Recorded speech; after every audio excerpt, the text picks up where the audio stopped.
पुढे शेकड किलबॅक water snake गेटावरती बसलेला आहे.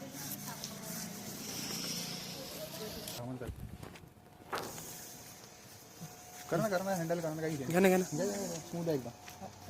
हां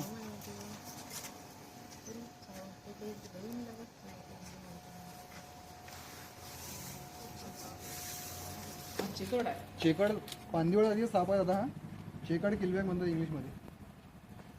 सापच आहे ना ओरिजिनल. हो हो सापात प्रकार बाईटवर आलेला आहे.